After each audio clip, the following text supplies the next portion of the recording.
എൻ്റെ പ്രിയപ്പെട്ടവരെ,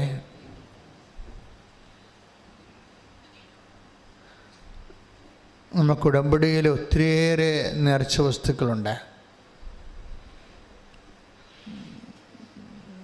സഭയുടെ പ്രാർത്ഥനകളിൽ ഏറ്റവും കൂടുതൽ നേർച്ച വസ്തുക്കൾ ഉള്ളത് ഉടമ്പടിയിലാണ്. അത് നമ്മളുടെ പ്രത്യേക കണ്ടുപിടുത്തമല്ല. ഉടമ്പടി എന്നുള്ള കോൺസെപ്റ്റ് ദൈവം വെളിപ്പെടുത്തിയ കാലം മുതലേ ഈ നേർച്ച വസ്തുക്കൾ അതിൻ്റെ കൂടെയുള്ളതാണ്, എണ്ണയും ഉപ്പും ഒക്കെ. പക്ഷേ പ്രയോഗത്തിലാണ് കുഴപ്പം വരണത്.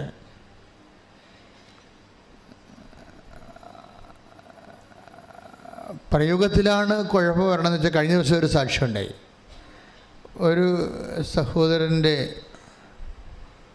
പറമ്പ് വിറ്റ് മാറുന്നില്ല. അത് വിറ്റ് മാറാതെ അദ്ദേഹത്തിൻ്റെ കടങ്ങൾ മാറത്തില്ല.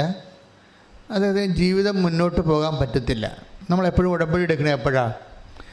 ജീവിതം ഇനി മനുഷ്യൻ്റെ കഴിവ് കൊണ്ട് മുന്നോട്ട് പോകാൻ പറ്റത്തില്ല. എപ്പോഴാണ് പട്ടാളക്കാർ തോക്ക് താഴെ വെച്ച് കൈ ഉയർത്തണത്? എപ്പോഴാണ്? തോറ്റു എന്ന് പറയുമ്പോഴാണ്, അല്ലേ? തോറ്റവനാരും പിടിച്ചു കൊല്ലത്തില്ല. അതുപോലെ ഉടമ്പടി എന്ന് പറയുന്നത് അവസാന സമർപ്പണമാണ്. ഇനി എൻ്റെ കഴിവ് കൊണ്ട് മുന്നോട്ട് പോകത്തില്ല ദൈവമേ, ഇനി നിൻ്റെ കഴിവ് എൻ്റെ ജീവിതത്തിലേക്ക് നീ ഇറക്കി തരണം. അതിനു വേണ്ടിയാണ് ദൈവം കണ്ടുപിടിച്ച ഒരു മാർഗമാണ് ഉടമ്പടി. മനുഷ്യന് എപ്പോഴെങ്കിലും ബലഹീനമാകുമ്പോൾ, അവൻ്റെ കഴിവ് കൊണ്ട്, അവൻ്റെ ബുദ്ധി കൊണ്ട് പരീക്ഷ എഴുതി ജയിക്കാൻ പറ്റാതെ വരുമ്പോൾ, അവൻ്റെ ആരോഗ്യം കൊണ്ട് ജീവിക്കാൻ പറ്റാതെ വരുമ്പോൾ, അവൻ്റെ സ്വാധീനങ്ങളും ചുറ്റവട്ടങ്ങളും കൊണ്ട് അവന് സർവൈവ് ചെയ്യാൻ പറ്റാതെ വരുമ്പോൾ, ദൈവം അവൻ്റെ ജീവിതത്തിലെ ഒരു ഉഭയകക്ഷിയാകും. അങ്ങനെ ദൈവത്തെ കക്ഷി ചേർക്കാനാണ് നമ്മൾ ഉടമ്പടി ചെയ്യണത്. ദൈവത്തെ നമ്മുടെ ജീവിതത്തിൽ കക്ഷി ചേർക്കാൻ ഉടമ്പടി അല്ലാതെ വേറെ ഒരു ഫോർമുലയും നിലവിലില്ല. കൃപാസനത്തിൻ്റെ ഉടമ്പടി മരിയൻ ഉടമ്പടിയാണ്.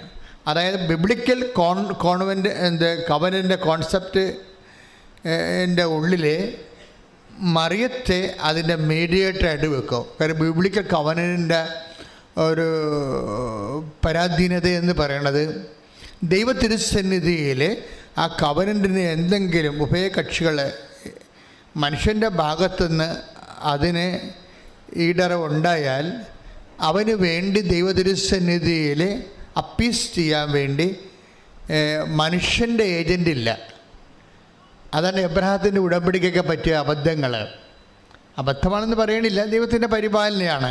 പക്ഷേ എങ്കിലും ഉടമ്പടി ലാഗ് ചെയ്യേണ്ട കാര്യമില്ല. എബ്രഹാത്തിന് മക്കൾ ഇല്ലാത്ത കാര്യം, ഇപ്പോൾ എബ്രഹാത്തിനെപ്പോലെ എത്രയോ മനുഷ്യരാണ് അൽത്താരയിൽ വന്ന് കുഞ്ഞുങ്ങളെയും കൊണ്ട് സാക്ഷ്യം പറയണത്. 20 കൊല്ലം, എബ്രഹാത്തിന് 25 കൊല്ലം കഴിഞ്ഞാണ്. ഇപ്പോൾ കൃപാസനത്തിൻ്റെ അൽത്താരയിൽ 23 കൊല്ലം വരെ മക്കളില്ലാത്തവർക്ക് ഉടമ്പടി വഴി ഇന്ന് വരെയുള്ള സാക്ഷ്യങ്ങൾ പരിശോധിക്കുമ്പോൾ മക്കളെ കിട്ടിയിട്ടുണ്ട്. പക്ഷേ ഈ ഉടമ്പടി കാലത്ത് എബ്രഹാത്തിൻ്റെ കയ്യിൽ നിന്ന് മാനുഷികമായ മിസ്റ്റേക്കുകൾ സംഭവിച്ചു. ദൈവപരിപാലനയിൽ ഇല്ലാത്ത, ഉടമ്പടിയിൽ ഇല്ലാത്ത ഹാഗറുമായി വേലക്കാര്യമായി അദ്ദേഹം ഇടപെടുകയും ദൈവത്തിൻ്റെ പദ്ധതി അല്ലാതെ ഇസ്മായേൽ ജനിക്കുകയും ചെയ്തു.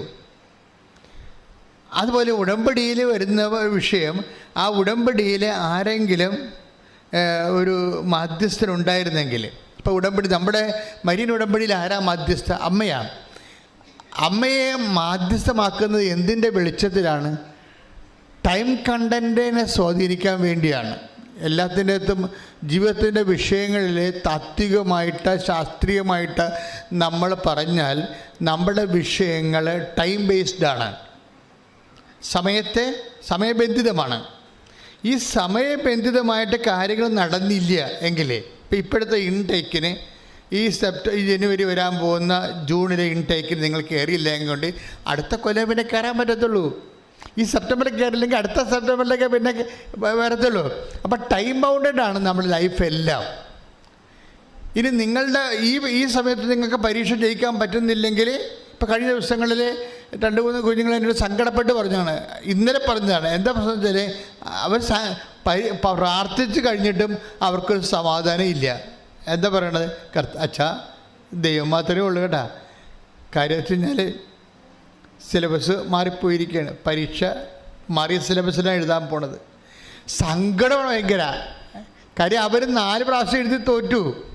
5ാമത്തെ പ്രാവശ്യം എഴുതാൻ ചെന്നപ്പോൾ സിലബസ് മാറിപ്പോയി. ഇനി എന്താ സിലബസ് മാറിയുള്ള അവസ്ഥ എന്താണ്? എടാ ഇവരുടെ തന്നെ സിലബസിൽ അവർ ജയിച്ചില്ല. പിന്നെ എന്താ? ഇനി ഇവർ പഠിക്കാത്ത സിലബസ് എഴുതാൻ പോവുകയാണ്. അപ്പം അവർക്ക് മെറിറ്റില്ല. ഭൂമിയിൽ നമുക്ക് നഷ്ടപ്പെടുന്ന, നമുക്ക് ഈ ഭൂമിയിൽ നമ്മുടെ ഭൂമി എന്ന് പറയുമ്പോൾ ഈ ഭൂഗോളം മുഴുവനല്ല, നമ്മുടെ ഭൂമി, നമ്മുടെ ജീവിതവും അതിൻ്റെ പരിസരവും, അതാണ് നമ്മുടെ ഭൂമി എന്ന് പറയുന്നത്. നമ്മുടെ ജീവിതവും നമ്മുടെ പരിസരവും, അതിനാണ് നമ്മുടെ ഭൂമി എന്ന് പറയുന്നത്. ഇതിന് ബൈബിൾ പറയണ മെരിറ്റ് എന്നാണ് പറയണത്, യോഗ്യത. ഈ നമ്മുടെ ഭൂമി, അവിടെ നമ്മുടെ ജീവിതം സർവൈവ് ചെയ്യാൻ ആവശ്യമായ യോഗ്യതകളെ ആണ് മെരിറ്റ് പറയുന്നത്, യോഗ്യത. ഈ യോഗ്യത എപ്പോഴും, ഇപ്പം കഴിഞ്ഞ ദിവസം ഇന്നലെ ഒരു സിസ്റ്ററിൻ്റെ സാക്ഷ്യം ഉണ്ടായി. സിസ്റ്ററിൻ്റെ ഭൂമി എപ്പോഴും ഇങ്ങനെ ഇളകിക്കൊണ്ടേയിരിക്കും, ഉരുണ്ടുകൊണ്ടേയിരിക്കും, കുലുങ്ങിക്കൊണ്ടേയിരിക്കും. ഭൂമി കുലുങ്ങിയുള്ള അവസ്ഥ എന്താ? നമ്മൾ വീണ് പോകും. കെട്ടിടങ്ങളൊക്കെ വീണ് കണ്ടില്ലേ? ഭൂമി കുലുങ്ങുമ്പോൾ കെട്ടിടങ്ങൾ, മരങ്ങളൊക്കെ വീഴും, കെട്ടിടങ്ങൾ വീഴും, ചിലത് നേരെ താഴേക്ക് പോകും ഭൂമി. അപ്പം ഈ ഭൂമിക്കുള്ള കുഴപ്പം ഇതിങ്ങനെ കുലുങ്ങിക്കൊണ്ടിരിക്കും. ഞാൻ ഭൂമിയെ കുലുക്കും, അങ്ങനെ വചനമുണ്ട്. Take the word of God. സ്തുതികൾ. ഹല്ലേലൂയ. യേശുവേ നന്ദി. ഹല്ലേലൂയ ഹല്ലേലൂയ ഹല്ലേലൂയ. യേശുവേ സ്തുതി. ഹല്ലേലൂയ ഹല്ലേലൂയ ഹല്ലേലൂയ. യേശുവേ നന്ദി. ഹല്ലേലൂയ. യേശുവേ മഹത്വം മഹത്വം മഹത്വം മഹത്വം. ഹല്ലേലൂയ ഹല്ലേലൂയ. യേശുവേ ആരാധന ആരാധന. അങ്ങനെ എല്ലാ ജനതകളുടെയും അമൂല്യനിധികൾ ഇങ്ങോട്ട് വരും. ഈ ആലയം ഞാൻ മഹത്വപൂർണമാക്കും. സൈന്യങ്ങളുടെ കർത്താവ് അരുളിച്ചെയ്യുന്നു. ഭൂമി കുലുങ്ങുക 2 തരത്തിലാണ്. ഒന്ന് ദൈവം കുലുക്കും, പിന്നെ നമ്മൾ തന്നെ കയ്യിരിപ്പ് കൊണ്ട് കുലുക്കും. നമ്മുടെ കയ്യിരിപ്പ് കൊണ്ട് തന്നെ കുലുങ്ങും. നമ്മൾ പഠിക്കണ കാലത്ത് നമ്മൾ ഉഴപ്പുകയാണെങ്കിൽ തീർച്ചയായിട്ടും പരീക്ഷ കുളമാകും, അല്ലേ? വെള്ളം അടിച്ച് നോൻപിന് പോലും വെള്ളം അടിക്കുന്ന പാർട്ടിയുണ്ട്. അപ്പോൾ കുറച്ച് കഴിയുമ്പോൾ കുടലും പോവും, കരലും പോവും. നമ്മൾ തന്നെ കുലുക്കും. ഇനി ദൈവം നമ്മളെ വിശ്വാസത്തിലേക്ക് വരാൻ വേണ്ടി, ദൈവത്തിൻ്റെ അവകാശമാക്കാൻ വേണ്ടി, ഭൂമി എന്നുള്ള വലിയ അവകാശത്തെ കെട്ടിപ്പിടിച്ച് കിടക്കുന്ന ഒരു മനുഷ്യനും ഒരിക്കലും ദൈവത്തെ കണ്ടെത്തത്തില്ല. അവൻ്റെ കഴിവ്, അവൻ്റെ ആരോഗ്യം, അവൻ്റെ ബുദ്ധി, അവൻ്റെ കോൺഫിഡൻസ്, അർപ്പിത് എന്നും പറഞ്ഞ് ഇന്നലെ ഒരു മോൻ സാക്ഷ്യം പറഞ്ഞു തോമ്പടിയിൽ നിന്ന്. ആ പറഞ്ഞ് എനിക്ക് ഓവർ കോൺഫിഡൻസാണ്. ജനിച്ച കാലം മുതൽ എൻ്റെ അവസ്ഥ അതാണ്. ജനിച്ച കാലം മുതൽ എനിക്ക് ഓവർ കോൺഫിഡൻസാണ്. കാര്യം നല്ല മാതാപിതാക്കന്മാരിൽ നിന്നും, പിന്നെ കുഞ്ഞുങ്ങളെ ശാസിക്കാതെ വളർത്തിയാലും, കുഞ്ഞുങ്ങളെ ചെയ്യുന്നതെല്ലാം ഗുഡ് എന്ന് പറഞ്ഞ് നമ്മൾ പോസിറ്റീവ് എനർജി കൊടുത്ത് വളർത്തിയാൽ പിള്ളേർക്ക് ഓവർ കോൺഫിഡൻസ് ഉണ്ടാകും. അവർക്ക് എന്തും ചെയ്യാൻ പറ്റും, എല്ലാം അവിടെ കൈപ്പിടിയിലാണെന്നുള്ള ബോധ്യം വരും. അവർ ദൈവത്തിൽ ആശ്രയിക്കത്തില്ല. ദൈവത്തിൽ ആശ്രയിക്കണമെങ്കിൽ ഞങ്ങളെപ്പോലൊക്കെ അടികൊണ്ടും അപ്പനെന്ന് കേട്ടാൽ പേടിച്ചൊക്കെ ജീവിക്കുന്ന ആൾക്കാരാണ്. കുഞ്ഞുനാളിലെ പ്രാർത്ഥിച്ച് ദൈവത്തിൽ ആശ്രയിക്കാതെ ജീവിക്കാൻ പറ്റാത്ത അവസ്ഥ ദൈവം എനിക്ക് ഉണ്ടാക്കി തന്നു. എൻ്റെ ഭൂമി കുഞ്ഞുനാളിൽ ദൈവം ഒത്തിരി പ്രാവശ്യം കുലുക്കിയിട്ടുണ്ട്. അന്നെല്ലാം ഞാൻ പരിശുദ്ധ അമ്മയെ കയറി പിടിക്കും, അല്ലെങ്കിൽ ഈശോനെ കയറി പിടിക്കും. അങ്ങനെ പിടിച്ച് ഇവിടം വരെ എത്തിയത്. എപ്പോഴും നമുക്ക് പിടിക്കാൻ നമുക്ക് ആരുടെ ആവശ്യമില്ല. സ്വത്തുണ്ട്, ആരോഗ്യമുണ്ട്, ധനമുണ്ട്, സ്വാധീനമുണ്ട്, എല്ലാം സെറ്റപ്പ് ഉണ്ടെന്ന് പറഞ്ഞിട്ട് കാര്യം. ഇതെല്ലാം ഒരു ട്രാജഡിയാണ്. നിൻ്റെ സെറ്റപ്പുകളാണ് ദൈവം കുലുക്കണത്. അതാണ് ഞാൻ ആകാശത്തെ കുലുക്കും, ഭൂമിയെ കുലുക്കും. കാര്യം ഈ ഭൂമി വെച്ചല്ലേ ഭൂമിയെ കുലുക്കാൻ പറ്റത്തുള്ളൂ. കുലുക്കില്ല എന്നുള്ള പ്രശ്നം. ഒരു കാലത്ത് നിന്ന് ദൈവത്തെ അറിയാൻ പറ്റുന്നില്ല. അർപ്പിതിൻ്റെ പ്രശ്നം എന്താണ്? അർപ്പിതിങ്ങനെ വളരെ പോസിറ്റീവ് സ്ട്രോക്ക് കിട്ടിപ്പോവുകയാണ്. അപ്പോൾ അർപ്പിതിൻ്റെ ഒരു പ്രാവശ്യം 100 ആപ്ലിക്കേഷൻ വിട്ടൊരു കമ്പനിയിലേക്ക്. അവരുടെ ജോലി ആദ്യമേ പോകും. അർപ്പിതിൻ്റെ ജോലി ആദ്യമേ പോകും. 10-22 വയസ്സുള്ളപ്പോൾ തന്നെ ജോലി കിട്ടി. ആ ജോലിക്ക് നല്ല ശമ്പളം ഉണ്ടായിരുന്നു. ഒരു സുപ്രഭാതത്തെ ജോലി ഭൂമിയെ കുലുക്കി, അവൻ്റെ ആകാശം കുലുങ്ങി, അവൻ്റെ കടലിളകി. അപ്പോൾ എന്താ സംഭവിച്ചെന്ന് കഴിഞ്ഞാൽ, അങ്ങനെ കടലിളകുമ്പോൾ, അവൻ്റെ ഭൂമി കുലുങ്ങുമ്പോൾ അവനോട് അവൻ്റെ ഒരു ഫ്രണ്ട് പറയും, ഉടമ്പടി എടുത്താൽ മതിയെന്ന് പറയും. അപ്പോൾ അവൻ പറയും, നോ, എനിക്കുള്ള കോൺസെപ്റ്റ് വ്യത്യാസമുണ്ടെന്ന് പറയും. ഞാൻ ഉടമ്പടി, എൻ്റെ കോൺസെപ്റ്റ് എന്താണ്, നമ്മളിങ്ങനെ ഒരെണ്ണം ഇങ്ങനെ എഴുതി ഇട്ട് ഒരു പെട്ടിക്കൊണ്ട് ഇട്ട് എങ്ങനെയാണ് ദൈവം വർക്ക്? ദൈവം ഒരു പവറല്ലേ? ദൈവം ഒരു പവറാകുമ്പോൾ ഈ പവറിനോട് നമ്മൾ എങ്ങനെയാണ് നമ്മൾ പേഴ്സണൽ കാര്യങ്ങൾ പറയണത്? അപ്പോൾ ആളുടെ വിശ്വാസമുണ്ട്, കോൺസെപ്റ്റ് വ്യത്യാസമുണ്ട്. ആളിന് വിശ്വാസമുണ്ട്, പക്ഷേ ദൈവത്തെക്കുറിച്ചുള്ള കോൺസെപ്റ്റ്, ദൈവം ഒരു പവറല്ലേ? അപ്പോൾ ഈ പവറിനോട് നമ്മളെങ്ങനെയാണ് പേഴ്സണൽ കാര്യങ്ങൾ പറയണത്? അപ്പം അതുകൊണ്ട് അത് സിങ്ക് ആകണില്ല, അതുകൊണ്ട് ഉടമ്പടി എടുക്കത്തില്ല. എങ്കിൽ ഇവിടെയൊക്കെ വന്നൊക്കെ തിരിഞ്ഞ് വായിട്ടൊക്കെ നോക്കി പോകുമ്പോഴേ അപ്പോൾ ഉടമ്പടി ചെയ്യാൻ പറ്റില്ല. പക്ഷേ എന്താ പ്രശ്നം വെച്ചാൽ ഉടമ്പടി ചെയ്യാൻ പറ്റത്തില്ല. കാര്യം അതായത് നമ്മൾക്ക് ദൈവത്തെക്കുറിച്ച് കൃത്യമായ വെളിപാടുകൾ വേണം. അത് വചനമാണ് നമുക്ക് നൽകണത്. ദൈവം പവർ മാത്രമല്ല, പിന്നെ എന്താണ്, പേഴ്സൺ കൂടിയാണ്. അതാണ് വിഷയം. അതാണ് നമ്മൾ 1 കൊറിന്ത്യൻസ് വായിക്കണത് അല്ലേ, 1:24. Take the word of God. സ്തുതിക്കട്ടെ, ഹല്ലേലൂയ, നന്ദി, ഹല്ലേലൂയ, ഹല്ലേലൂയ, ഹല്ലേലൂയ, യേശുവേ സ്തുതി, ഹല്ലേലൂയ, ഹല്ലേലൂയ.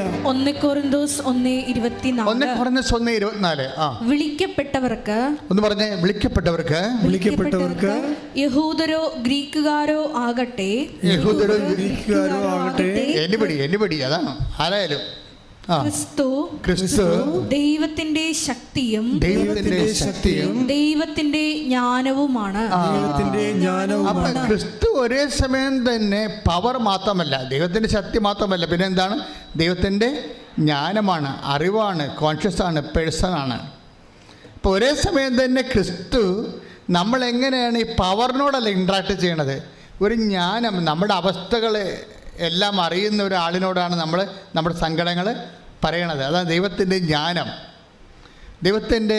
അപ്പോൾ ഒരേ സമയം തന്നെ ക്രിസ്തു ഒരു പേഴ്സണുമാണ്, ഒരു വ്യക്തിയുമാണ്, ഒരു ശക്തിയുമാണ്. ഇനി എന്താ നമ്മുടെ ജീവിതത്തിൽ സംഭവിക്കുന്നത്? ഈ യേശുവിൻ്റെ 2 ഫാക്കൽറ്റികളും ഒരുപോലെ നമ്മളിലേക്ക് വർക്കൗട്ട് ചെയ്താൽ മാത്രമേ നമ്മളുടെ ഈ ഭൂമി കുലുങ്ങുമ്പോൾ നമുക്ക് പിടിച്ചു നിൽക്കാനും കരകയറാനും പറ്റത്തുള്ളൂ. പക്ഷെ ഒരിക്കലും അർപ്പിത് വന്ന് അമ്മയുടെ നിർബന്ധം കൊണ്ട് വന്ന് ഉടമ്പടി എടുത്ത് കഴിഞ്ഞിട്ട് പിന്നെ ഇവൻ്റെ ലൈഫിൽ ഇവനത് കുറച്ചൊക്കെ ചെയ്യും, കുറച്ച് ചെയ്യത്തില്ല. അപ്പോൾ അതിൻ്റെ ലാഗിങ് ഉടമ്പടിയിലുണ്ടാകും. പിന്നെ ഉടമ്പടി പുതുക്കാൻ വരുമ്പോൾ പെട്ടെന്ന് ഉടമ്പടി പുതുക്കി 5 മിനിറ്റ് കഴിയുമ്പോൾ തന്നെ ഇവന് ജോലി കിട്ടും, നല്ല ശമ്പളത്തിൽ ജോലി കിട്ടും. ഉടമ്പടി പുതുക്കി 5 മിനിറ്റ് കഴിയുമ്പോൾ തന്നെ ജോലി കിട്ടും. ശരിക്കും പറഞ്ഞാൽ ഞാനാണ് ദൈവമെങ്കിൽ കൊടുക്കത്തില്ല. എന്താ കാര്യം, ഇവൻ ഉടമ്പടി ഉഴപ്പിയിട്ടുണ്ട്. അപ്പോൾ ദൈവം വളരെ കരുണയുള്ള ആളാണ്. നമ്മുടെ കയ്യിൽ നിന്ന് മിസ്റ്റേക്ക് ഉണ്ടായാലും വളരെ, അതുകൊണ്ടാണ് നമ്മൾ ദൈവം എന്ന് പറയണത്. അല്ലെങ്കിൽ പിന്നെ മനുഷ്യൻ എന്നാൽ ജോസഫ് ചേർന്ന് പറഞ്ഞാൽ മതിയില്ല.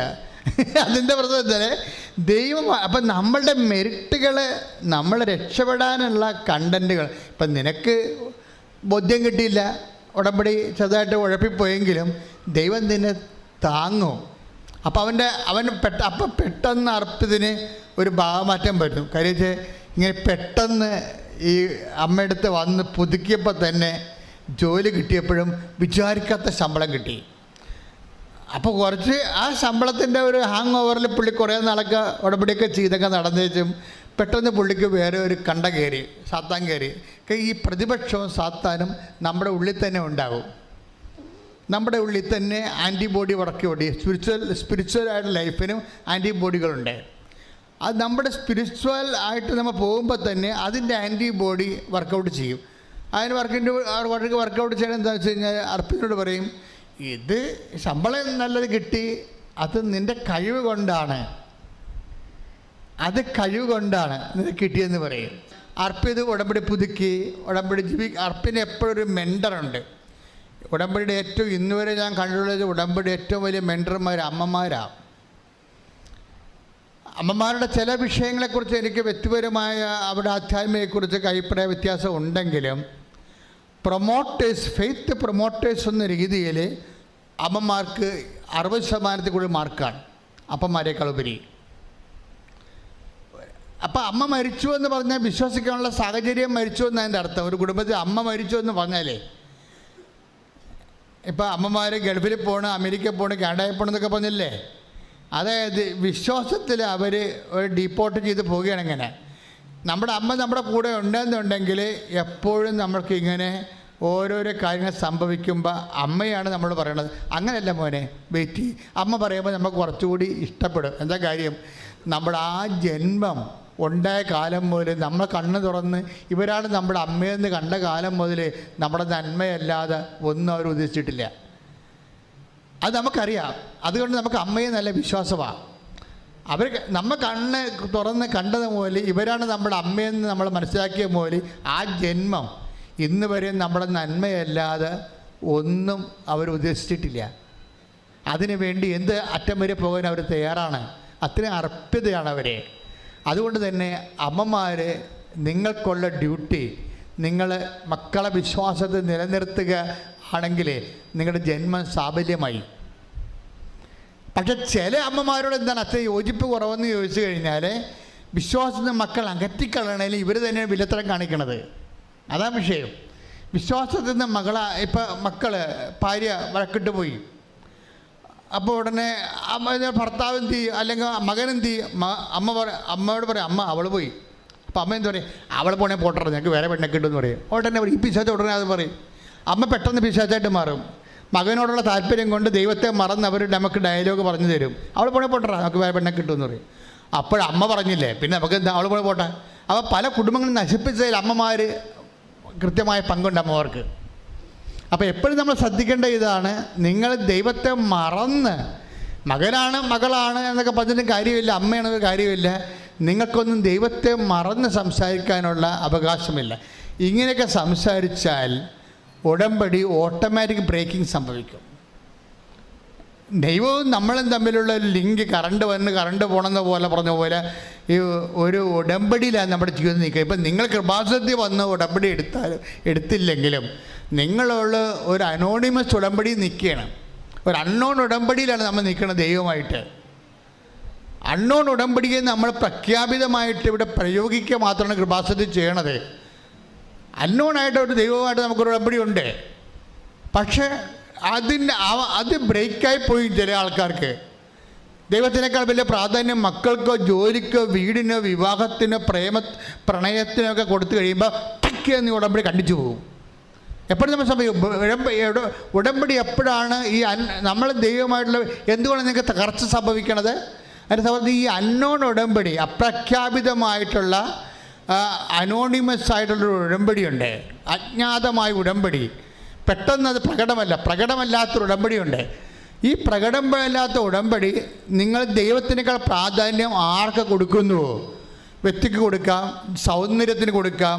ഒരു ദിവസം ഒരു കൊച്ചിനോട് പറഞ്ഞു, നീ എന്താണ്ട് വേദപാഠത്തിന് വന്നില്ലല്ലോ? അവ പറഞ്ഞു ഉടുപ്പില്ല. ഉടുപ്പ് അവർക്കുണ്ടെന്ന് എനിക്കറിയാം. പക്ഷേ എന്താ പ്രശ്നം വെച്ച് കഴിഞ്ഞാൽ അവളുടെ അമ്മ അവളെ ട്രെയിൻ ചെയ്തിരിക്കുക. അവൾ 6ാം ക്ലാസ്സുകാരത്തിയാണ്. അവൾ ഒരു സുന്ദരിക്കുട്ടിയാണ്. പക്ഷേ ഞാൻ അവളുടെ വീട് വെഞ്ചരിക്കാൻ ചെന്നപ്പോൾ അവളുടെ അലമാരി തന്നെ ഏതാണ്ട് നമ്മുടെ എന്നൊക്കെ പേരൊന്നും അറിയാൻ പാടില്ല, ലിപ്സ്റ്റിക്ക് പോലെ ഉപയോഗിക്കുന്ന ഷെയ്ഡുകളിരിക്കുകയാണ്. ഷെയ്ഡുകൾ എത്ര ഷെയ്ഡുണ്ട്? ഒരു 10-24 ഷെയ്ഡുണ്ട്. അവരുടെ അമ്മ ബ്യൂട്ടീഷ്യൻ കോഴ്സ് നടത്തുകയൊന്നുമല്ല, അവർ സാധാരണ ഒരു ഹൗസ് വൈഫാണ്. പക്ഷേ കുഞ്ഞിൻ്റെ ഉടുപ്പിന് പറ്റുന്ന രീതിയിലുള്ള ഷെയ്ഡുകൾ ഉണ്ടാക്കി വെച്ചിരിക്കുകയാണ്. ഒരു ദിവസം ഉടുപ്പിന് പറ്റിയ ഷെയ്ഡില്ല, വേദപാഠത്തിൽ പോണില്ല. അതാണ് സംഭവം. ഉടുപ്പിന് പറ്റിയ ഷെയ്ഡ് ചുണ്ടത്തേക്കാൻ ഇല്ലാന്ന് കാരണം കുഞ്ഞ് വേദപാഠത്തിൽ പോയിട്ടില്ല. ഞാനത് കൈയോടെ പിടിച്ചു സാധനത്തിൽ രണ്ടിനെ, അമ്മേനെ മകളെ പിടിച്ചു. ഞാൻ അപ്പം നിങ്ങളുടെ ജീവിതം ഇവിടെ വെച്ച് പട്ടി ചാകണം, അവർ ചത്ത് തിരികെയുള്ളൂ. കാര്യം നിങ്ങൾക്ക് എന്താ, നിങ്ങളുടെ ചുണ്ടിനേക്കാളും ഉടുപ്പിനേക്കാളും കുഞ്ഞിനേക്കാളും വലുത്, ദൈവത്തേക്കാൾ വലുത് അതാണ്. അവിടെ വെച്ച് നമ്മൾ ദൈവവുമായിട്ടുള്ള ഉടമ്പടി ബ്രേക്കായിപ്പോയി. ഈ ഉടമ്പടി, നിലവിലിരിക്കുന്ന ഉടമ്പടി അറിയാതെ ബ്രേക്കായി പോകാതിരിക്കാൻ വേണ്ടിയാണ് ആദ്യത്തെ കവനൻ്റ്. എന്താണ്? നിൻ്റെ കർത്താവായ ദൈവം ഞാനാകുന്നു, ഞാൻ ഇല്ലാതെ മറ്റൊരു ദൈവം നിനക്ക് ഉണ്ടാവരുത്. മറ്റൊരു ദൈവം എന്ന് പറഞ്ഞാൽ എന്താണ്? സൗന്ദര്യമാകാം, ആരോഗ്യമാകാം, സമ്പത്താകാം, ചിലപ്പോൾ കമ്പനിയാകാം, ചിലപ്പോൾ ജോലിയാകാം, ചിലപ്പോൾ ലൈനടിച്ച് കെട്ടാൻ പോണ ഭർത്താവാകാം, ഭാര്യയാകാം, കാമുകനാകാം. ദൈവത്തെക്കാൾ പ്രാധാന്യം സ്വത്തിനോ എന്തിനു വന്നാൽ അപ്പോൾ ഈ നിലവിലുള്ള ഉടമ്പടി ബ്രേക്കാവും. നിലവിലുള്ള ഉടമ്പടി ബ്രേക്കായാൽ നമ്മൾ എത്ര തലകുത്തി മറിഞ്ഞാലും പിന്നെ ഗതി പിടിക്കത്തില്ല. എന്താ കാര്യം? ഈ ലോകത്ത് ഒരു കാര്യവും സ്വന്തം കഴിവിൽ വർക്കൗട്ട് ചെയ്യത്തില്ല. നമ്മുടെ ഭൂമി എപ്പോഴും ഇളകിയിരിക്കും, നമ്മുടെ ആകാശം ഇളകിയിരിക്കും, നമ്മുടെ കടൽ ഇളകിയിരിക്കും, അനിശ്ചിതമായിട്ട് ഇളകിയിരിക്കും. അപ്പോഴേ ഇളകുമെന്നുള്ള ഇന്നല്ലെങ്കിൽ നാളെ എൻ്റെ ഭൂമി ഇളകും. ഇപ്പം നിങ്ങളോട് ഞാൻ പറഞ്ഞു, എനിക്ക് 2-3 ഡിസീസ് ഉണ്ട്. ഇപ്പം ഇന്നലെ ഒരു സിസ്റ്റർ ഇവിടെ സാക്ഷ്യം പറഞ്ഞു. എന്താ അസുഖം വെച്ച് കഴിഞ്ഞാൽ അവരുടെ കോശം തന്നെ അവിടെ പതിരയിലെ കോശത്തെ വിഴുങ്ങുന്ന ആൻറ്റിബോഡി ഡെവലപ്പ് ചെയ്യും. മസ്തീന ഗ്രേവ്സ് രക്ഷപ്പെടാൻ പാടില്ല. അവസാനം റെസ്പിറേറ്ററി പോകും, അതായത് ശ്വസിക്കാനുള്ള ആ ഒരു സംഭവം വന്ന് പതിരകളുടെ കോശങ്ങളെ വിഴുങ്ങും, പതിരകളുടെ കോശങ്ങളെ ചുരുക്കും, പിന്നെ സംസാരിക്കാൻ പറ്റത്തില്ല. തൈമസ് ഇവിടെ ഇരിക്കുന്ന 2 ഗ്രന്ഥികൾ ഓപ്പറേറ്റ് ചെയ്യാൻ പറയും. ഓപ്പറേറ്റ് ചെയ്യാൻ പറയുമ്പോൾ അവർക്ക് ഭയങ്കര സങ്കടം വരും. അവരുടെ ഭൂമി കുലുങ്ങുകയാണ്, അവിടെ ആകാശം കുലുങ്ങുകയാണ്, അവരുടെ കടൽ ഇളകുകയാണ്. എന്താ ഡോക്ടർ പറയണത്? നിങ്ങൾക്ക് ഇനി സംസാരിക്കാൻ പറ്റത്തില്ല. ഓപ്പറേഷൻ കഴിഞ്ഞാൽ ചിലപ്പോൾ കണ്ണും തുറക്കത്തില്ല. ഓപ്പറേഷൻ കഴിഞ്ഞാൽ പിന്നെ നിങ്ങൾ കണ്ണും തുറക്കത്തില്ല, നിങ്ങൾക്ക് സംസാരിക്കാനും പറ്റത്തില്ല. ഇത് ഡോക്ടർ നേരിട്ട് പറയുകയാണ്. പണ്ടത്തെ കാലത്ത് അല്ല, മരിക്കാൻ പോണ രോഗീനോട് നേരെ അങ്ങോട്ട് ഡോക്ടർ പറയും. എന്നിട്ട് നിങ്ങൾ ചാകും, അതിന് ഞാൻ ഉത്തരവാദിയല്ലെന്നാണ് പറയണം. അത് മെഡിക്കൽ ഗ്രൗണ്ടാണത്. പണ്ടിങ്ങനെ ഡോക്ടർമാർ പറയത്തില്ല, സാരമില്ല ശരിയാവും എന്നേ പറയത്തുള്ളൂ. ഇപ്പോൾ ലക്ഷങ്ങൾ മേടിച്ചാലും അവർ പറയും ശരിയാകത്തില്ലെന്ന് പറയും. അത് നിങ്ങളുടെ ആശുപത്രി ഫീസ്. പക്ഷെ ഇതുകൊണ്ട് ഇത് ശരിയാകാൻ നിർബന്ധമില്ല. അപ്പോൾ മുഖത്ത് നോക്കി പറയും. അപ്പോൾ നമുക്കുള്ള ഊര് കൂടി പോകും, നമ്മുടെ ഉള്ള ഭൂമി കൂടി ഇളകും, നമ്മുടെ കടൽ ഇളകും, നമ്മുടെ ആകാശം ഇളകും. അപ്പോൾ ഇങ്ങനെയെല്ലാം ഇളകിക്കൊണ്ടിരിക്കുമ്പോൾ ഇവരുടെ അമ്മ വന്ന്, ഈ സിസ്റ്ററിൻ്റെ അമ്മ, സിസ്റ്റർ MBBS സ്റ്റുഡൻ്റാണ് സെൻറ്റ് ജോൺ മെഡിക്കൽ കോളേജിൽ. അപ്പോൾ അവരുടെ അവസ്ഥ എന്താ? അവർക്കാണ് സെൻറ്റ് ജോൺ മെഡിക്കൽ കോളേജിൽ അൽഫോൻസ മറിയം എന്നുള്ള സിസ്റ്റർ ഇന്നലെ സാക്ഷ്യം പറഞ്ഞതാണ്. അവരുടെ അസുഖം എന്താണ്? ഇപ്പം തൈമസ് ഓപ്പറേറ്റ് ചെയ്ത് കളയാൻ പോവുകയാണ്. അവർക്ക് തൈമസ് ഓപ്പറേറ്റ് ചെയ്ത് കളയണമ്പോഴത്തേനും ഒപ്പം തിയേറ്ററിൽ വെച്ച് പറയും സംസാരിക്കാൻ പറ്റത്തില്ല, ഇനി ചിലപ്പോൾ അത് കണ്ണും തുറക്കത്തില്ല. പക്ഷെ നമുക്കിതെല്ലാം വേറെ ഓപ്ഷൻ ഇല്ലെന്ന് പറയും, വേറെ ഓപ്ഷൻ ഇല്ല. അപ്പോൾ അവരുടെ അമ്മ പറയും, അമ്മ എന്താ പറയണത്? നമ്മൾ ഉടമ്പടി എടുത്തിട്ടുണ്ട് മകളെ എന്ന് പറയും. ഈ മെഡിക്കൽ സ്റ്റുഡൻറ്റിനോട് അവരെന്താ പറയണത്? അമ്മ എന്താ പറയണത്? നമ്മൾ ഉടമ്പടി എടുത്തിട്ടുണ്ട്, നിൻ്റെ ഊരും എൻ്റെ ആയുസ്സും ഞാൻ ഏൽപ്പിക്കേണ്ട സ്ഥലത്ത് കൃത്യം ഏൽപ്പിച്ചിട്ടുണ്ട്, എൻ്റെ മകൾ പോകുമെന്ന് പറയും. അതാണ് അമ്മ എന്ന് പറയണത്. അതായത് നമ്മുടെ ഒരു ജീവിതമാണ് ഈ സംഭവം.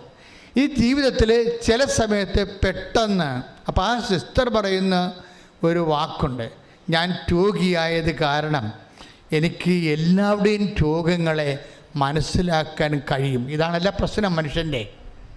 മനുഷ്യൻ കൂടുതൽ സ്വാർത്ഥനായി പോകുന്നതിൻ്റെ കാരണം മറ്റു മനുഷ്യരെ മനസ്സിലാക്കാൻ കഴിയാത്തത് കൊണ്ടാണ്. ഞാൻ രോഗിയായത് കാരണം, ഇപ്പോൾ എന്നെ സംബന്ധിച്ചത് എൻ്റെ അവസ്ഥ എന്താണ്? ഞാൻ ഓരോ ക്യാൻസർ പേഷ്യൻറ്റിനെയും ഓരോ കിഡ്നി പേഷ്യൻറ്റിനെയും അവർ അൾത്താരെ വരുമ്പോൾ അവിടെ തലയെ കൈ വെച്ചിട്ട് കുറേ പ്രാർത്ഥനകളുണ്ട്. മാതാവിൻ്റെ മുഖത്ത് നോക്കി ഞാൻ പ്രാർത്ഥിക്കാം. പക്ഷേ അവരോടൊക്കെ ഞാൻ കാണിക്കുന്ന കാരുണ്യം എന്താണ്? ഞാൻ ബേസിക്കായിട്ട് പേഷ്യൻ്റ് ആയതുകൊണ്ടാണ്. ഞാൻ നല്ല ആരോഗ്യമുള്ള ജിംനേഷ്യനിലൊക്കെ ഉള്ള 16 കട്ടിങ്സുള്ള പാർട്ടിയാണെങ്കിൽ ചുമ്മാ ഇങ്ങനെ മസിൽ കൈ വെച്ചിട്ട് പിടിക്കത്തേ ഉള്ളൂ. കാര്യം അവരുടെ വേദന എനിക്കറിയത്തില്ലല്ലോ. അവരെ വാട്ട് ദേ ഫീലിംഗ് അവരുടെ ഫീലിംഗ് നമുക്കറിയത്തില്ല. അപ്പോൾ നമ്മൾ മറ്റുള്ളവരുടെ ഫീലിംഗ് അറിയിക്കുമ്പോൾ മാത്രമേ ഒരുത്തിൻ്റെ സ്വാർത്ഥത കുറഞ്ഞു വരത്തുള്ളൂ. അല്ല യമനിയമയാം പ്രാണായാമ പ്രത്യാസ ദിനിയാസ സമാധിയിലൂടെ അത് ഒരു മാനസികമായ ആശയപരമായ രീതിയിലുള്ള നമ്മളുടെ ഒരു എന്താണ് ജഗമിഥ്യ എന്ന് കാണിക്കുന്ന ആശയപരമായ ഒരു ജ്ഞാനമാർഗമാണത്. പക്ഷേ അനുഭവപരമായിട്ട് പ്രായോഗിക മാർഗമെന്ന് പറഞ്ഞാൽ എന്താ? നമുക്ക് തന്നെ ഈ അസുഖം വന്നു കഴിയുമ്പോൾ നമുക്ക് മറ്റുള്ളവരെ മനസ്സിലാകും. അത് പുരോഹിത നീ തന്നെ ശ്രദ്ധിക്കട്ടെ. ഹല്ലേലൂയ, ഹല്ലേലൂയ, ഹല്ലേലൂയ, ഹല്ലേലൂയ. ഹെബ്രായർ 5:2. ഹെബ്രായർ 5:2. അവൻ തന്നെ ബലഹീനനായതുകൊണ്ട് പറഞ്ഞ പുരോഹിത നീ തന്നെ ബലഹീനനായതുകൊണ്ട് അജ്ഞരോടും വഴിതെറ്റിയവരോടും വേണ്ടത്ര സഹതാപത്തോടെ പെരുമാറാൻ അവന് കഴിയും. അപ്പൊ ഈ വേണ്ടത്ര സഹതാപത്തോടെ പെരുമാറുക ഉടമ്പടിയുടെ ഭാഗമാണത്. നമുക്ക് സഹതാപമൊക്കെ ഉണ്ട്, പക്ഷെ അങ്ങനെയല്ല. ദൈവത്തിൻ്റെ ലെവലുണ്ട്. എന്താണ് വേണ്ടത്ര സഹതാപം? നിങ്ങൾക്ക് ആൾക്കാരുടെ സഹതാപമുണ്ട്. നിങ്ങളുടെ അപ്പനോട്, അമ്മയോട്, നാട്ടുകാർ, നിങ്ങളുടെ ബന്ധുക്കളോടാണ് സഹതാപം ഉള്ളത്. പക്ഷേ നിങ്ങൾക്ക് അറിയാൻ പറ്റാത്ത ആൾക്കാരോട് നിങ്ങൾക്ക് സഹതാപം ഉണ്ടാ? ഇല്ല. നിങ്ങൾ എന്തെങ്കിലും സംഭവിച്ചാൽ പറയും എല്ലാവർക്കും എല്ലാവരുടെയും തകർച്ച കേൾക്കാൻ ഭയങ്കര സന്തോഷമാണ്. എന്താണ് അവന് അങ്ങനെ തന്നെ വേണം, അവന് ഇത്തിരി ഇടുപ്പ് കൂടുതലാണ്, അവൾക്ക് അങ്ങനെ തന്നെ വേണം. അതാണ് നമ്മുടെ മൈൻഡ്സ് ഇരിക്കണത്. നിങ്ങൾ ഉടമ്പടി ചെയ്യുമ്പോഴും ഒരു മനുഷ്യൻ്റെ തകർച്ച കേൾക്കുമ്പോൾ എന്തുകൊണ്ടാണ് നിങ്ങൾ സന്തോഷിക്കുന്നത്? നിങ്ങൾ ലോകത്തനായതുകൊണ്ടാണ്. ഈ ലോകത്തനായി നിന്നുകൊണ്ട് ഒരിക്കലും ഉടമ്പടിയുടെ ആനുകൂല്യം കൈപ്പറ്റാൻ പാടായിരിക്കും. സ്വാഭാവികമായിട്ടൊരു മനുഷ്യൻ്റെ തോറ്റുപോയെന്ന്, ഒരാൾ പരീക്ഷയ്ക്ക് തോറ്റു, തോറ്റുപോയാവോ കഷ്ടമായി പോയെന്ന് പറഞ്ഞ് ഉള്ളിൽ സന്തോഷമായിരിക്കും. പിതാജ തോറ്റല്ല, അവൾക്ക് അങ്ങനെ തന്നെ വേണമെന്ന്. ഇതാണ് നമുക്ക് ഡബിൾ മൈൻഡാണ് ശരിക്കും പറഞ്ഞാൽ. ഈ ഡബിൾ വിഷൻ എന്ന് പറഞ്ഞ പോലെ കാപട്യത്തിന് 2 മൈൻഡുണ്ട്. ഒരു മനുഷ്യൻ തോറ്റു, അവൻ്റെ കാലൊടിഞ്ഞു, അവൻ ചില മലയാളികൾ അമേരിക്കയിൽ വണ്ടി ഇടിച്ച് മരിച്ചു. അവിടെ നമ്മൾ പത്രം വായിക്കും, മലയാളി കാനഡയിൽ വണ്ടി ഇടിച്ച് മരിച്ചു. അവൾക്ക് അങ്ങനെ തന്നെ വേണം, നാട്ടിൽ നിൽക്കാൻ പറ്റാഞ്ഞിട്ടല്ലേ കെട്ടിയെടുത്ത് അങ്ങോട്ട് പോയിരിക്കണം. ഇതാണ് മനസ്സിരിപ്പ്. ഇതാണ്. അപ്പോൾ ഈ നിലവിലിരിക്കുന്ന ഉടമ്പടി ബ്രേക്കാണ്. കാര്യം ഈ ആൾ ഉടമ്പടി എടുക്കാൻ യോഗ്യനല്ല. ഇവർ കേട്ടാൽ ഇവർക്കൊരു ബന്ധവുമില്ല. കാനഡയിൽ മലയാളി വണ്ടി ഇടിച്ച് മരിച്ചു, അവൾക്ക് അങ്ങനെ തന്നെ വേണം. പെരുപ്പ് വന്നിട്ടല്ല അങ്ങോട്ട് ചാടിപ്പോയിരിക്കണം, വല്ല കാര്യമുണ്ടായ പിന്നീട് നാട്ടിൽ നിൽക്കാൻ പാടില്ല ഞാൻ. അപ്പോൾ ആൾ കളിക്കാൻ വേണ്ടി വലിയ വീട് വെക്കാൻ വേണ്ടി പോയിരിക്കുകയും അപ്പോൾ ഇങ്ങനെ പുച്ഛം തോന്നും. ഉടനെ ജഡിക മനുഷ്യനെ പുച്ഛം തോന്നും. അതാണ് വേണ്ടത്ര. Take the word. എടുത്തേ വചനെടുത്തേ. ഹെബ്രായർ 5:2. അവൻ തന്നെ ബലഹീനനായതുകൊണ്ട് പറഞ്ഞേ, അവൻ തന്നെ ബലഹീനനായതുകൊണ്ട് അജ്ഞരോടും വഴിതെറ്റിയവരോടും വേണ്ടത്ര സഹതാപത്തോടെ പെരുമാറാൻ അവന് കഴിയും. ഒന്നുകൂടി പറഞ്ഞ, ഒന്ന് വായിച്ച മോളെ. അവൻ തന്നെ ഒന്ന് പറഞ്ഞ, അവൻ തന്നെ ബലഹീനനായതുകൊണ്ട് അജ്ഞരോടും വഴിതെറ്റിയവരോടും വേണ്ടത്ര സഹതാപത്തോടെ പെരുമാറാൻ അവന് കഴിയും. ഇപ്പൊ ദൈവം മനുഷ്യരെ കാണുന്ന 2 ആത്മബന്ധത്തിന് 2 ഡയമെൻഷനാണ്. ദൈവം ഒന്ന് പറയും ജ്ഞാനമുള്ളവരെന്ന് പറയും, പിന്നെ എന്താണ് അജ്ഞരുണ്ട്, അറിയാൻ പാടില്ലാത്തവര്. ഈ അറിയാൻ പാടില്ലാത്ത വർഗത്തോട് കാണിക്കുന്ന സഹതാപമാണ് ദൈവിക സഹതാപം. അതാണ് വേണ്ടത്ര സഹതാപം എന്ന് പറയുന്നത്. കർത്താവിൻ്റെ നെഞ്ചിൽ കുത്തിയപ്പോഴേ പിതാവേ അവരോട് ക്ഷമിക്കണമേ. എന്താ കാരണം? അവർ ചെയ്യുന്ന എന്താണെന്ന് അവർക്ക് അറിയില്ല. അത് അജ്ഞരെന്ന് പറയുന്നതാണ് കർത്താവ്. അതായത് ഈ അജ്ഞര് ഭയങ്കര സീരിയസ് ആയിട്ടുള്ള വിഷയമാണ്. നിങ്ങൾക്ക് ആത്മബന്ധമുള്ളവരുണ്ട്, അയൽവാസികളുണ്ട്, അവരോടൊക്കെ നിങ്ങൾ ഓക്കെയാണ്.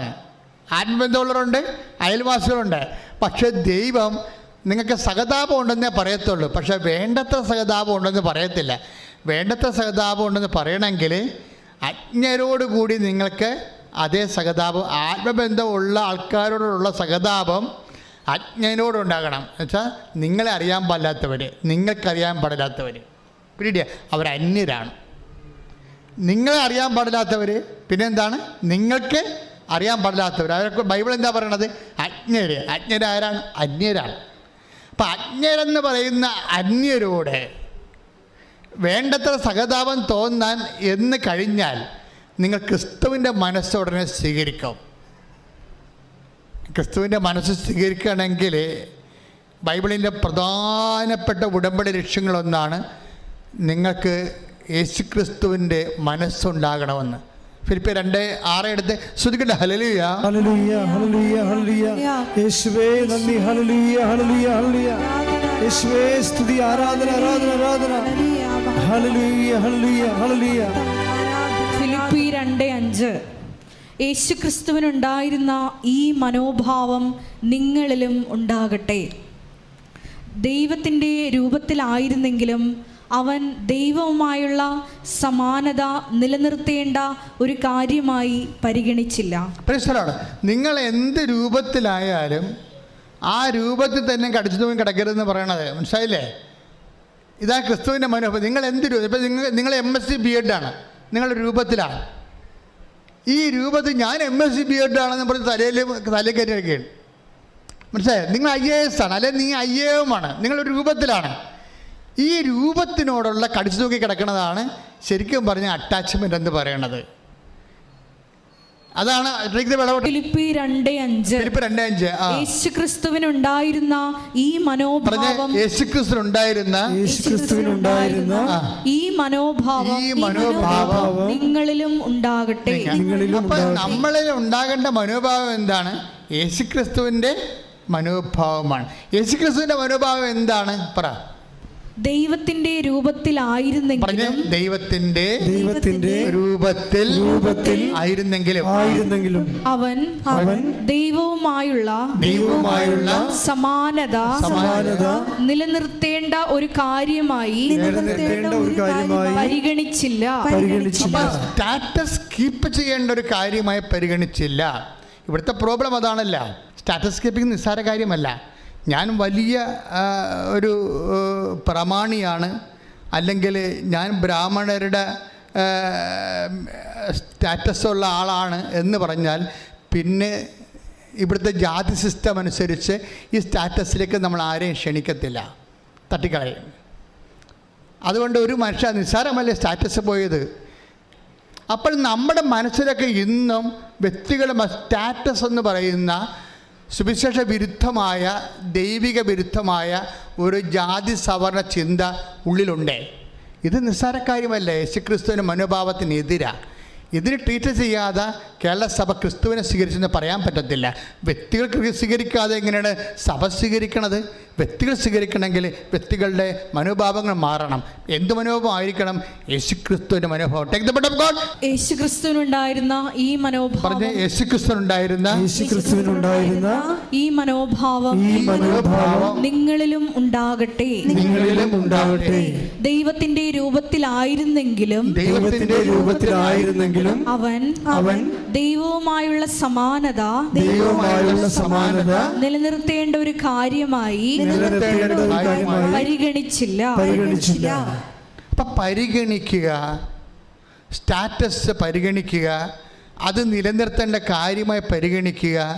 ഇതൊക്കെ ക്രിസ്തുവിൻ്റെ മനുഷ്യാവതാരത്തിൻ്റെ പ്രക്രിയയിലാണ് ഈ സ്റ്റാറ്റസൊക്കെ ഡിസ്റ്റോർട്ട് ചെയ്ത് പോകേണ്ടത്. നമ്മളിൽ ക്രിസ്തു മനുഷ്യാവതാരം ചെയ്യുന്നത് ഒരു പ്രക്രിയയുടെ ഭാഗമായിട്ടാണ്. അത് ഘട്ടം ഘട്ടമായിട്ടാണ്. ഉടമ്പടിയുടെ ലക്ഷ്യമെന്ന് തന്നെ പറയണത് ക്രിസ്തുവിൻ്റെ മനുഷ്യാവതാരമാണ് നമ്മളിലുള്ള. അതിന് ഘട്ടം ഘട്ടമായിട്ട് ഈ മനോഭാവങ്ങൾ മനുഷ്യൻ ചേഞ്ച് ചെയ്തുകൊണ്ടിരിക്കും. അതിനാണ് ഈ രോഗങ്ങളും തകർച്ചകളും ജപ്തി നടപടികളും ഒക്കെ നമ്മളെ സഹായിക്കണത്. നമ്മുടെ ഭൂമി കുരുങ്ങണത്, ആകാശം കുരുങ്ങണത്. അപ്പം നിങ്ങൾ ഓർക്കും ഈ കാലം കടന്നു പോകുന്നൊക്കെ നമുക്ക് പറഞ്ഞ് ഭാവാത്മകമായിട്ട് പറയാമെങ്കിലും കാലം കടന്നു പോകണമെന്നുണ്ടെങ്കിൽ നമ്മൾ തന്നെ കടന്നു പോകണം. ഈ ജീവിതം ഒരു ശരിക്കും പറഞ്ഞാൽ എപ്പോഴും നമ്മൾ ഈ ഉടമ്പടിക്കാലം കഴിയുമ്പോൾ നിങ്ങൾ നിങ്ങളുടെ കാര്യം നടന്നു, നിങ്ങൾ സാക്ഷ്യം പറഞ്ഞെന്ന് പറഞ്ഞാൽ ദൈവത്തിന് അതുകൊണ്ടൊരു പ്രയോജനമില്ല, നിങ്ങൾക്കാണ് പ്രയോജനം. എന്താ കാര്യം? ഇപ്പം തന്നെ അർപ്പിതം എന്ന് പറഞ്ഞാൽ ചെറുപ്പക്കാരനെ കുറിച്ച് പറഞ്ഞില്ലേ? അർപ്പിതം എന്താ പ്രശ്നം? അർപ്പിത യുദ്ധമാണ് എപ്പോഴും ദൈവത്തോട്. അർപ്പിതിനോട് പറയും ഇതൊക്കെ എൻ്റെ അവന് കിട്ടിക്കഴിയുമ്പോൾ രക്ഷപ്പെട്ട് കഴിയുമ്പോൾ ആ പാലം കയറുമ്പോൾ നാരായണ എന്ന് പറയും, പാലം കയറി കഴിയുമ്പോൾ കൂരായണ എന്ന് പറയും. എന്താണ്? ഇതൊക്കെ എൻ്റെ കഴിവ് കൊണ്ടാണെന്ന് പറയും. എൻ്റെ കഴിവ് കൊണ്ടാണെന്ന് ആ ജോലി ചെയ്തുകൊണ്ടിരിക്കുന്ന സമയത്ത് തന്നെ അവൻ പറയും, എടാ പള്ളിപ്പോടാ എന്ന് അമ്മ വിളിക്കും. അമ്മ പറയും എനിക്ക് വർക്കൗട്ട് ഉണ്ടെന്ന് പറയും. വർക്കൗട്ട് എന്ന് ജിംനേഷ്യത്തിൽ പോകുന്നുണ്ട്, അതിനാ വർക്കൗട്ട് എന്ന് പറയണത്. അപ്പോൾ അവൻ പള്ളിയിൽ പോകാതെ വർക്കൗട്ടിന് പോകും. വർക്കൗട്ടിന് പോയി ജിംനേഷ്യത്തിലോട്ട് കാലെടുത്ത് വെക്കുമ്പോൾ അവൻ്റെ മൊബൈലിൽ ഒരു മെസ്സേജ് വരും. എന്താ കാര്യം? You are admitted. എന്താണ്? നീ ആഗ്രഹിച്ച ജർമ്മൻ യൂണിവേഴ്സിറ്റിയിൽ നിനക്ക് അഡ്മിഷൻ ചെയ്തിരിക്കണമെന്ന് പറഞ്ഞൊരു മെസ്സേജ്. ഇവന് കരച്ചിൽ വരാമെന്ന് അറിയാൻ പറ്റില്ല. അവിടെ നിന്ന് ഓടും, അവൻ ജിംനേഷ്യത്തിൽ നിന്ന് ഓടി കർത്താവിൻ്റെ ആലയത്തിൻ്റെ വാതിക്കെ വന്ന് കണ്ണീരോടെ വലിയവായി കരയും. കർത്താവെ, ഞാൻ നിന്നെ ഉപേക്ഷിച്ചിട്ടും നീ എന്നെ ഉപേക്ഷിച്ചില്ലല്ലോ. ഞാൻ ആനുകൂല്യം കൈപ്പറ്റി, അനുഗ്രഹം കൈപ്പറ്റിക്കൊണ്ട് ആ സമയത്ത് അന്നടങ്ങുന്ന അപ്പനെപ്പോലെ ഞാൻ നിന്നോട് അടുക്കും. പിന്നെ ഞാൻ എൻ്റെ കഴിവ് കൊണ്ടാണ് കിട്ടിയതെന്ന് പറഞ്ഞുകൊണ്ട് ബുദ്ധിമുട്ടോടെ ഞാൻ നിന്നോട് അകലും. എന്നിട്ടും ഞാനിങ്ങനെ പല പ്രാവശ്യം നിന്നെ പരീക്ഷിച്ച് നിന്നിൽ നിന്ന് പിരിഞ്ഞു പോയിട്ടും അകന്നു പോയിട്ടും കർത്താവെ, അകന്നു പോകാതെ ഹൗണ്ട് ഓഫ് ഹെവൻ, സ്വർഗത്തിലെ വെട്ടപ്പെട്ടി പോലെ പുകഴ്ചയും ഉണ്ടായിരിക്കട്ടെ. അപ്പോൾ അവൻ പള്ളിയും പറ്റുന്നുണ്ട് തേങ്ങി കരയും. കർത്താവെ, ഞാൻ നിന്നെ ഉപേക്ഷിച്ചോ? നീ എനിക്ക് തന്ന കഴിവുകൾ, എനിക്ക് തന്ന എൻ്റെ പ്രാർത്ഥന നീ കേട്ടത്, എനിക്ക് തന്ന ഉദ്യോഗം ഒടുവിൽ എൻ്റെ അക്കൗണ്ടിലേക്ക് ഞാൻ മാറ്റി. ഞാൻ അപ്പോഴും നിന്നെ തള്ളിപ്പറഞ്ഞു. ഞാൻ നിന്നെ തള്ളിപ്പറഞ്ഞിട്ടും, ഞാൻ നിന്നെ ഒഴിവാക്കിയിട്ടും, ഞാൻ എൻ്റെ വഴിക്ക് പോയിട്ടും നീ എന്നെ ഉപേക്ഷിക്കാതെ നീ എൻ്റെ പിന്നാലെ വന്ന്. കാര്യം പിന്നാലെ വന്ന് പറയാൻ കാര്യം, ഈ ജർമ്മൻ യൂണിവേഴ്സിറ്റിയിലെ അവനെ അഡ്മിഷൻ കിട്ടാനുള്ള ഒരു സാധ്യതയുമില്ലെന്ന് ഈ ലോകത്ത് ഏറ്റവും കൂടെ അറിയാവുന്നത് ദൈവത്തിനും അവനുമാണ്. അപ്പോൾ അവന് ഒരു മെറിറ്റുമില്ലാത്ത ഒരു കോളേജിലെ ദൈവത്തിൻ്റെ മെറിറ്റിൽ അവനെ റീസ്റ്റേറ്റ് ചെയ്യാൻ. അതുകൊണ്ടാണ് അവൻ കരഞ്ഞു പോണത്. കർത്താവെ, അങ്ങ് ഇത് ചെയ്യാൻ ഞാൻ ഒരിക്കലും യോഗ്യനല്ല. അനുതാപത്തോടു കൂടി അവൻ കർത്താവിലേക്ക് തിരിച്ചു വരും. എന്നിട്ട് അർപ്പിത് പറയുന്ന കുറേ കാര്യങ്ങളുണ്ട്. അർപ്പിത് കൃപാസനത്തെക്കുറിച്ച് പറയുന്നുണ്ട്, ഉടമ്പടിയെക്കുറിച്ച് പറയുന്നുണ്ട്. അവസാന അനുഭവങ്ങളുടെ അവൻ പറയും കൃപാസനം എന്ന് പറയണത് ദൈവത്തെ നഷ്ടപ്പെട്ടാൽ കണ്ടെത്താൻ പറ്റിയൊരു സ്ഥലമാണെന്ന്. ശ്രുതിക്കട്ടെ. ഹല്ലേലൂയ, ഹല്ലേലൂയ, ഹല്ലേലൂയ, ഹല്ലേലൂയ. ദിവ്യകാരുണ്യത്തിന് ആരാധനയും സ്തുതിയും പുകഴ്ചയും ഉണ്ടായിരിക്കട്ടെ. ഈ നൂറ്റാണ്ട്